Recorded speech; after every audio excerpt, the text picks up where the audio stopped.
suis Chloé Fournier, assistante de prescription et de formation conseillère en génétique au niveau donc, de la plateforme d'expertise maladies rares de Bretagne. Et moi, je suis Camille Saldana, donc je suis conseillère en génétique et assistante de prescription pour la Normandie. Et on a fait cette présentation avec l'aide de Charlène Gillet, qui est aussi assistante de prescription à Angers et au Mans. Donc, ce nouveau métier, vous l'aurez compris, il a déjà été cité dans quelques présentations. On a de plus en plus de succès, apparemment. C'est le métier d'assistant de prescription. Donc, il a été créé dans un contexte bien particulier, celui du plan France Médecine Génomique, qui a donc été lancé en 2016 et qui a 3 ambitions. Celle d'intégrer la médecine génomique dans le parcours de soins des patients, de permettre un accès équitable au séquençage de génome complet en pratique clinique, dans un premier temps pour les maladies rares et les cancers, c'est ce qui est en train de se faire actuellement, et dans un second temps, l'objectif c'est de faire la même chose, mais pour les maladies communes. Et puis la 3e ambition, c'est de développer une filière médicale, scientifique et industrielle en médecine génomique pour un besoin estimé à 50 000 patients par an. Donc avec ce plan, les 2 premières plateformes pouvant faire du séquençage à très haut débit ont vu le jour, Oragen et Sequoia, qui nous donnent aujourd'hui la possibilité de pouvoir prescrire pour 61 préindications différentes, 51 concernant les maladies rares et 10 concernant les cancers et l'oncogénétique.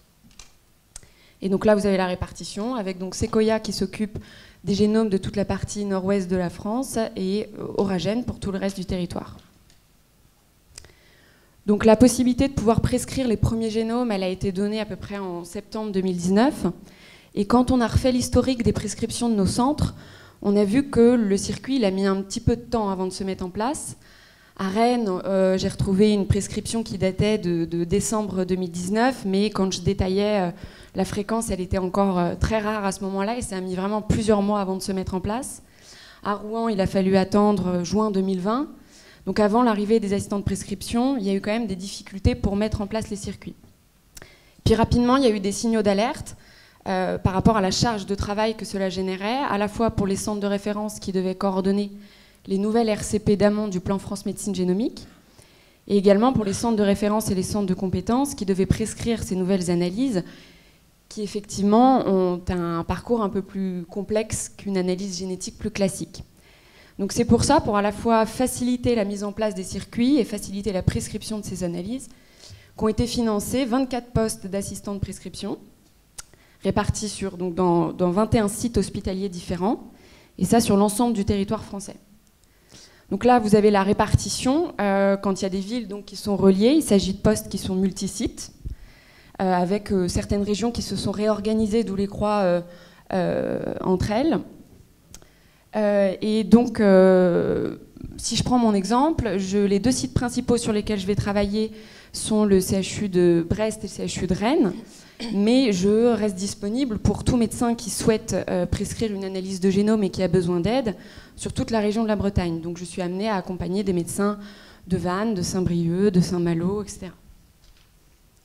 Et donc là, on vous a entouré les sites sur lesquels, en tout cas, selon les informations qu'on avait, il y avait déjà une assistante de prescription de recruter, et les autres sont a priori toujours en cours de recrutement. Donc parmi les 24 postes financés, il y a 17 assistants de prescription qui ont été recrutés, et on retrouve plusieurs profils. On a des conseillères en génétique, comme c'est le cas pour moi et Camille. Il y a également des assistants de prescription avec un doctorat, d'autres à un niveau master, et plus précisément, certains qui sont attachés de recherche clinique. Donc sur la fiche de poste, avec ces différents profils, on a les mêmes missions. La seule différence, c'est qu'en tant que conseillère en génétique, on a la possibilité de pouvoir faire des consultations avec recueil du consentement. Et puis évidemment, après, en pratique, il y a aussi des différences dans nos missions qui sont liées à l'organisation des centres et surtout aux besoins des médecins qu'on va accompagner. Donc du coup, en pratique, comment ça se passe? Donc là, on vous a remis un schéma avec les rôles de l'assistant de prescription. Donc on commence par la consultation médicale ici, donc avec l'examen clinique du médecin, qui, s'il juge utile de présenter son dossier en RCP pour lancer un génome. Il va donc nous donner le dossier pour qu'on prépare la RCP. Donc on prépare la RCP, ça veut dire qu'on va contacter le responsable de RCP ou le coordinateur d'une filière pour pouvoir avoir la date de RCP et puis le mode de présentation, savoir si c'est un PowerPoint, une fiche de RCP, connaître aussi l'outil sur lequel on présente les dossiers. Ensuite, une fois qu'il est accepté, on va faire la consultation médicale avec le recueil de consentement. Donc, comme disait Chloé, pour un conseiller en génétique, on va pouvoir le faire, sinon c'est un médecin. À l'issue de cette consultation, on va donc prélever le trio, le cas index et les parents dans le meilleur des cas. Ensuite, c'est envoyé pour le séquençage sur la plateforme. Il y a l'interprétation clinico-biologique. Parfois, il y a besoin d'une RICB, la RCP d'aval, et ensuite le compte-rendu médical est rendu donc, au prescripteur qui, lui, va rendre le résultat en consultation. Donc l'assistant de prescription, il intervient surtout dans la première partie de cette prise en charge pour accélérer ou du moins fluidifier les inclusions à la plateforme. Donc nous, on va essentiellement parler de Spice et de Sequoia, mais pour Oragen, c'est certainement la même chose. Ici, c'est l'interface. Donc l'étape initiale, c'est l'obtention d'un compte Spice. Donc là, maintenant, il y a de plus en plus de prescripteurs qui ont déjà un compte. Mais donc l'assistant de prescription va pouvoir aider les prescripteurs à l'obtention d'un compte avec login, mot de passe. Il va pouvoir aussi aider le prescripteur avec tout le fonctionnement en fait, de cet outil informatique. Donc comment ça se passe? Donc, par exemple, pour ce prescripteur-là, on a un certain nombre de préindications qui sont accessibles. Mais pour l'obtention de nouvelles préindications, c'est toujours assez compliqué.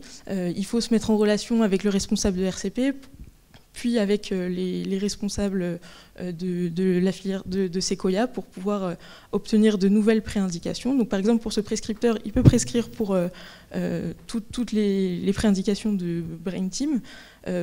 Mais par exemple, s'il veut prescrire pour de l'épilepsie, je vais devoir aller contacter le responsable de RCP pour les mettre en relation, pour essayer d'obtenir cette nouvelle préindication sur Spice, et c'est toujours un petit peu long. Donc maintenant, il a été mis en place un petit questionnaire qu'on peut trouver sur le site du plan, que je vous montrerai tout à l'heure, pour essayer d'améliorer et d'aller plus vite pour l'obtention de nouvelles préindications. Donc il faut obtenir l'accord préalable d'un responsable de RCP sur la préindication sur laquelle on veut être attaché, soumettre un petit formulaire qui est très rapide et très simple à remplir, et le délai est d'environ 1 mois. Donc bon, à titre personnel, moi j'ai essayé de faire plusieurs demandes au début de l'été. J'ai pas encore de retour, mais ça devrait fonctionner. Ici, c'est juste une petite diapo pour vous montrer la complexité qu'on peut avoir, nous, en tant qu'assistants de prescription, pour coordonner en fait tous les prescripteurs qui nous demandent de présenter leur dossier, ou du moins de les aider à présenter leur dossier en RCP selon les filières. Ils n'ont pas tous les mêmes outils de RCP. Parfois, les dates aussi sont un petit peu proches et les heures sont un petit peu proches, les RCP les unes des autres. Donc voilà, on peut y voir un intérêt des RCP locales dans la mesure du possible, bien sûr. Donc effectivement, une des solutions proposées qui pourrait simplifier un peu cette organisation complexe, c'est l'arrivée des nouvelles RCP France Médecine Génomique Maladies Rares Locales. Donc contrairement aux autres qui sont très spécialisés et qui vont donc pouvoir valider un nombre assez restreint de préindications, ces nouvelles RCP, elles vont pouvoir valider pour toutes les préindications à partir du moment où le dossier répond clairement aux critères de prescription qui ont été fixés par les porteurs de préindications. Donc là, on est dans une phase pilote de 6 mois qui a débuté en avril dernier avec 8 RCP, dont vous avez la répartition sur la carte. Et leur objectif, c'est vraiment de fluidifier la validation des prescriptions pour l'ensemble des préindications des maladies rares. Et donc effectivement, nous, au niveau de nos centres, on voit déjà quand même l'intérêt de ces RCP qui a facilité l'organisation, même si on est toujours obligé, amené à se connecter à des RCP régionales ou nationales, parce qu'il y a toujours des dossiers plus complexes, où là, c'est très important d'avoir une discussion avec des spécialistes.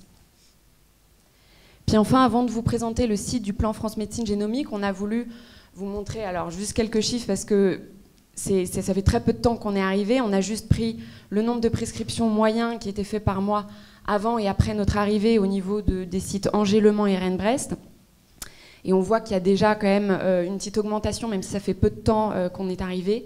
Donc évidemment, pour avoir des résultats parlants, il faut qu'on attende d'avoir plus de recul sur notre activité et de faire ce travail de manière beaucoup plus large, peut-être au niveau national et pas seulement en regardant le nombre de prescriptions.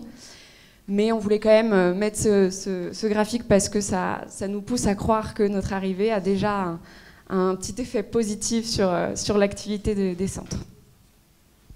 Et enfin, on voulait finir avec donc le site du plan France Médecine Génomique qui est assez complet, où ici, dans l'onglet professionnel, vous allez retrouver toute la documentation et toutes les informations nécessaires. Ici, avec les préindications, donc il y a toutes les préindications listées, avec les arbres décisionnels, les prérequis avant de présenter un dossier en RCP, la cartographie, le nom des responsables de RCP avec leurs coordonnées. Ici, la liste des assistants de prescription avec leurs coordonnées également. Ici, le compte pour l'e-prescription, donc avec le fameux petit questionnaire pour avoir de nouvelles préindications sur Spice. Ici, les présentations du projet pilote.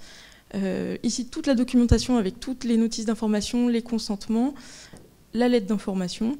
Et voilà. Donc, en tout cas, si vous avez des questions, n'hésitez pas à vous référer sur ce site. Il est très complet, il est plutôt bien fait. Ou à nous contacter, sinon. Ouais. Voilà. Merci. Merci beaucoup. Je pense que c'était très clair. Et elles sont modestes, hein, mais moi je peux vous dire que ça nous a changé la vie depuis que Chloé est là. Oui, bonjour, moi je suis à Nantes. Donc on attend depuis 1 an le recrutement. Et j'avais cru comprendre que le financement était pour 1 an. Donc j'avais l'impression qu'on arrivait au terme de ça, donc on n'allait juste pas avoir d'assistant de prescription, mais je sais pas. Bon, c'était une première question, j'en ai une deuxième du coup, j'en profite. D'accord, super. Et ma deuxième question, c'est que donc on débrouille tout seul, donc depuis que ça a commencé. Je me demande à quelle étape en fait vous pouvez aider, parce que bon, il faut se connecter avec notre compte, il faut éditer notre bon de prescription, c'est à nous de prévenir les patients, de leur parler de l'examen.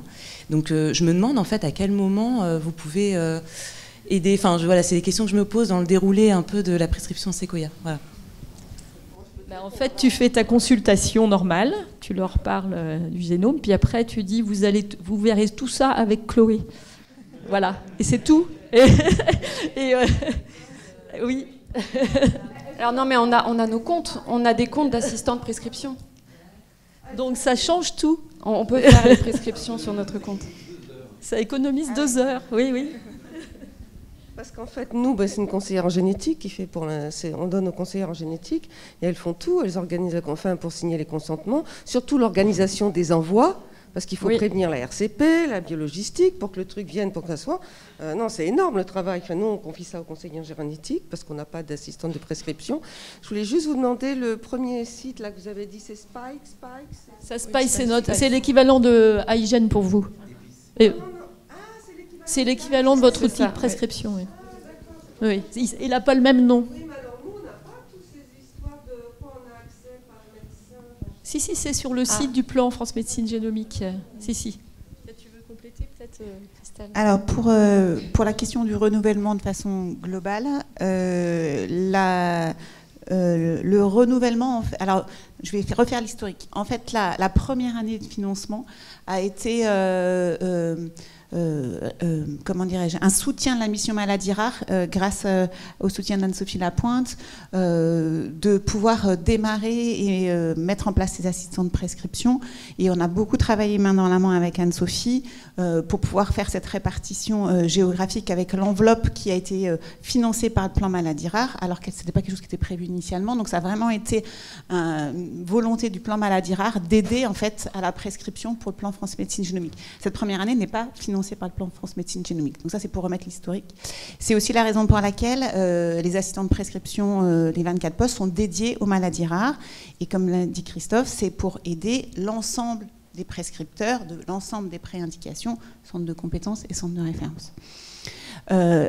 Évidemment, la communauté du cancer nous a interpellés en nous disant « mais votre dispositif, il a l'air bien séduisant et pourquoi on ne peut pas en bénéficier ?»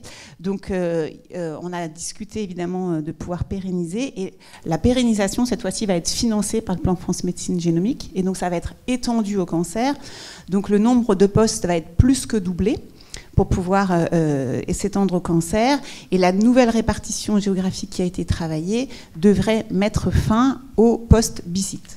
Par contre, dans les villes de moyenne taille, je dirais, eh bien, plutôt que d'avoir un poste sur 2 villes, il y aura un poste par ville, mais il y aura une demande de participer communément aux maladies rares et au cancer, ce qui devrait, en termes d'échange, d'intégration dans la communauté, être plus facile, et puis éviter aussi à certains, même si la visio a été favorisée par le Covid, de se déplacer, parce que dans l'enveloppe qui a été financée, il n'y avait pas de frais de mission qui étaient prévus non plus. Et par ailleurs, le financement par poste va être un peu augmenté, ce qui devrait permettre de financer des postes de conseillers en génétique de façon complète. Le budget est un peu limite pour des conseillers en génétique. Voilà. Mais ce n'est pas un reproche au plan maladie rare 3. Déjà, c'était inespéré. Voilà. Anne-Sophie a vraiment été très aidante pour ce financement de première année. Et c'est grâce à ça qu'on a pu vraiment démarrer. Exactement. Exactement. Et donc là, le ministère a disons, acté le renouvellement. Maintenant, en fait, on est en train de discuter, et ça devait être statué avant que je parte en vacances, mais voilà, les vacances, c'est un peu compliqué. On est en train de statuer des modalités de refinancement, comment ça va s'organiser. Voilà. Est-ce que ça va être de nouveau une MIG ou est-ce que ça va être un financement par établissement? Enfin, c'est pas encore défini, mais ça devrait l'être dans le mois qui vient. Donc, dans le mois qui vient, on devrait avoir les modalités opérationnelles. Par contre, le renouvellement se fera au fur et à mesure de l'année complète de recrutement du personnel qui a été fait. Donc pour votre exemple concret, dont on a beaucoup travaillé, et Anne-Sophie, elle a fait des tonnes de mails avec votre établissement, Nantes a déjà perçu une année de financement, donc vous aurez le renouvellement quand l'année de financement sera dépensée. Voilà. Du coup, est-ce que justement les attributions là seront proportionnelles aux prescriptions qui auront été faites dans cette première année? Non. D'accord. Parce que pour les endroits où il y a eu des gros retards de mise en place, du coup... Parce que, la répartition, elle est territoriale. Tu vois, et elle est par rapport au nombre de... La répartition, elle a été faite pour les maladies rares par rapport au nombre de centres de compétences et de centres de référence, et par rapport au cancer, en fait, par rapport au lieu où il y avait des consultations et des RCP. Parce que si on s'appuie sur ce qui a déjà été fait, ceux qui n'avaient personne, ils n'avaient pas d'aide, donc ils n'ont pas pu faire, donc à ce moment-là, on ne va jamais démarrer, quoi. Non. J'ai une autre question, là, donc tu dis pour celles qui sont BICIT. Donc nous, c'était Angers-Tours. Donc du coup, ils ont été très sympas à Angers parce qu'au lieu de recruter une personne qui serait à cheval sur 2 territoires, ils nous ont reversé la moitié du financement. Donc c'était un financement 0,5 ETP. Mais du coup, celle d'Angers sert pour Le Mans, si j'ai bien compris, c'est ça. Et la nôtre, en théorie, sert aussi pour Orléans. Donc du coup, si c'est après un financement par site, et quand tu dis les villes moyennes, comment tu vois ça? Car Orléans, c'est une ville moyenne, Tours, c'est une ville moyenne. Enfin voilà, c'est... J'ai plus la répartition en tête exacte. Hein. Enfin, puis en plus, voilà, tant que c'est pas officiel, c'est pas officiel. Voilà. En fait, vous aurez un financement. Donc après, si vous voulez vous allier avec Orléans, avec Le Mans, avec n'importe quelle ville, vous faites comme vous voulez. C'est juste qu'il y avait des... Vous verrez. Voilà. Enfin, voilà.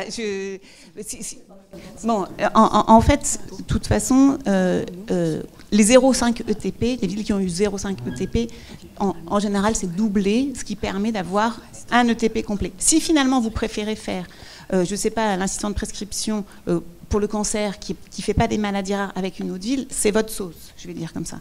Mais il y aura, ce qui permet à ceux qui ne veulent plus se déplacer géographiquement que ce soit possible. Voilà. Oui, une dernière question, je rebondis sur ce que vient de dire Annick. Donc, grâce à ce qu'elle disait entre les discussions qu'il y a eu entre Dominique Bonneau et puis Annick Toutain, on a pu avoir sur la région Centre-Val de Loire une mise en place d'un assistant de prescription. On a dit tout l'intérêt qu'il y avait parce que c'est quand même une lourdeur, hein, ce que j'ai pu voir et entendre des collègues cliniciens. Ça, c'est la première chose. Donc, sur la région Centre-Val de Loire, il y a une infirmière de recherche clinique qui est Karen Pantin. Je me mettrai en contact avec vous si ce n'est déjà fait. Et un des points que je voudrais soulever, et je voudrais avoir l'historique de ce qui s'est passé dans les autres régions, c'est le côté informatique et la capacité pour les cliniciens, depuis leur poste, est-ce que c'est possible pour vous de valider depuis votre poste, les étapes? Parce que nous, au niveau des directions de l'informatique, ça a l'air d'être quand même compliqué d'avoir les autorisations. Ça a été une grosse galère au début, parce que on n'arrivait pas à installer sur nos postes le fameux Pulse, là, et on a mis plusieurs semaines à y arriver, en mettant l'informatique sur le coup, en faisant intervenir Sequoia. Enfin, ça a été tout sauf facile. Mais maintenant, oui, depuis votre poste, vous pouvez directement. Oui, oui.